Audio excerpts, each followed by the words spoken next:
खुश आमदीद। आज के इस तज़किये में हम एक बहुत ही दिलचस्प और पुरस्कार मौजू पर बात करने वाले हैं। हम चीनी तहज़ीब की शुरुआत और उनके मशहूर ज़माना ड्रैगन्स के पीछे छुपे राज़ों को एक बिल्कुल नए ज़ाविये से देखेंगे।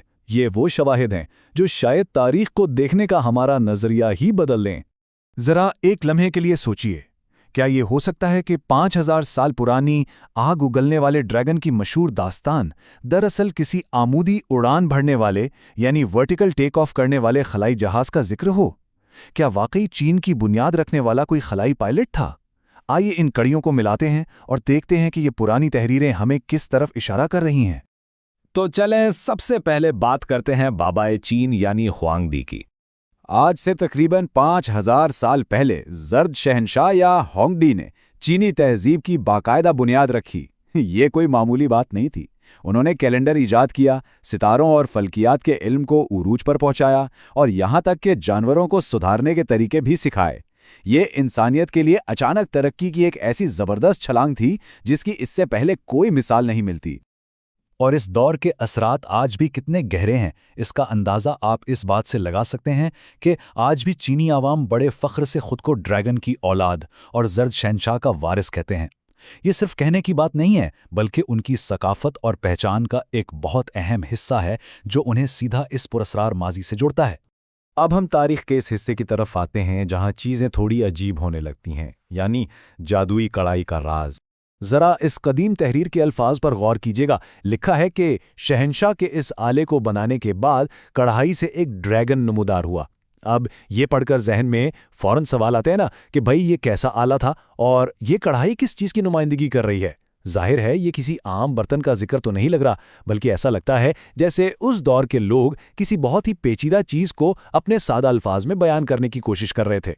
और इससे भी ज़्यादा हैरानकुन बात यह है कि पुरानी कहानियों के मुताबिक जब ये ड्रैगन इस आले से बाहर आया तो हुआंगडी ने इसकी पीठ पर छलांग लगाई और सीधा आसमानों की तरफ उड़ गया। वो दुनियावी जिंदगी को छोड़कर सितारों की जानिब सफ़र पर निकल गया, जो हमेशा के लिए जिंदा रहने की एक अलामत बन गया। लेकिन सवाल यह है कि वो उड़कर गया कहाँ? तो उसकी मंजिल थी कुतबी तारा, जिसे उस वक्त आसमान का मरकज़ समझा जाता था। यानी ये कोई इधर उधर की बेतरतीब उड़ान नहीं थी, बाकायदा एक मखसूस फल्कियाती मकाम की तरफ सफ़र था। और बिल्कुल यही वो नुक्ता है जहां से हमारे आज के इस तज्जिये की बुनियाद बनती है। सोचें, 5000 साल पहले का ये वाक़या आज भी उनकी रोज़मर्रा ज़िंदगी का हिस्सा है। आज के जदीद दौर में भी सुबह शांसी में चिंगमिंग त्यौहार के दिन बाकायदा आसमान में एक बहुत बड़ा ड्रैगन छोड़ा जाता है ताकि शहनशाह की ज़मीन से रुखसती की याद ताज़ा की जा सके। ये कदीम रिवायत आज भी उनके यहाँ पूरी तरह जिंदा है। तो क्या ये महज कहानियाँ हैं या कुछ और? चलें ड्रैगन को बतौर एरोस्पेस टेक्नोलॉजी देखते हैं। अब ज़रा इस मुवाज़ने पर गौर कीजिए, ये वाकई कमाल है। एक तरफ हमारा पुराना द्योमालय रिकॉर्ड है जो कहता है जादुई कढ़ाई से आग उगलने वाला ड्रैगन निकला, और दूसरी तरफ अगर हम जदीद एरोस्पेस की ज़बान इस्तेमाल करें तो ये कुछ यूं बनेगा, एक लॉन्च पैड से अमूदी उड़ान भरने वाला खलाई जहाज़। है ना हैरत की बात? जब हम अल्फाज को जदीद दौर के हिसाब से बदलते हैं तो पूरी तस्वीर ही मंतिकी लगने लगती है। क्या ये हो सकता है कि उन कदीम लोगों ने एक खलाई जहाज़ को उड़ते देखा हो और उसे समझाने के लिए अपने अल्फाज में उसे आग उगलने वाला ड्रैगन कह दिया हो? दरअसल जो लोग यूएफओज यानी नामालूम उड़न तश्तरियों पर रिसर्च करते हैं, उनके लिए ये नज़रिया बहुत अहमियत रखता है। उनका मानना है कि ये पुरानी कहानियाँ फर्जी नहीं हैं, बल्कि ये उन लोगों के बयानात हैं जिन्होंने अपनी आंखों से जदीद टेक्नोलॉजी को देखा था।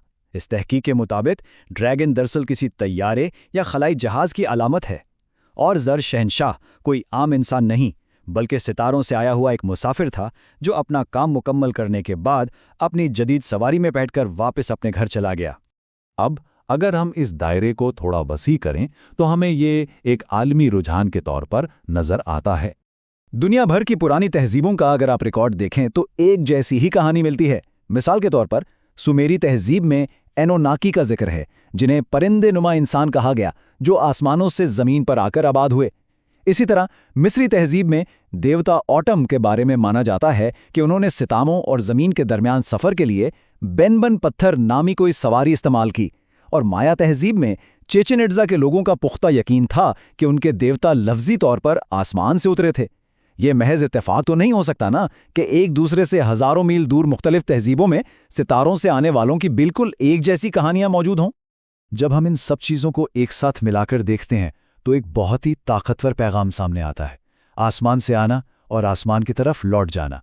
अगर इस जाविये से सोचा जाए तो वो जो रिवायती ड्रैगन डांस होता है वो सिर्फ एक सकाफती रक्स नहीं रहता, बल्कि वो ऐसा लगता है जैसे वो किसी खलाई जहाज़ के सफ़र की अक्कासी कर रहा हो। एक बहुत बड़े जहाज़ का आसमान से उतरना और फिर आग उगलते हुए वापस खला की तारीकियों में गुम हो जाना। तो फिर ये सब शवाहिद हमें किस नतीजे पर पहुंचाते हैं? ये एक ऐसा सवाल है जो हमें बहुत कुछ सोचने पर मजबूर कर देता है।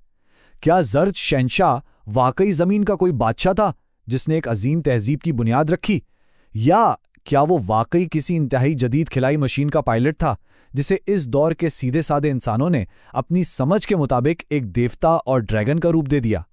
इन ज़राए का ये तज्जिया हमारी तारीख के बारे में बहुत से नए सवाल खड़े करता है, और यकीनन ये वो राज है जो हमें हमेशा हैरत और तजस्सुस में मुब्तला रखेगा।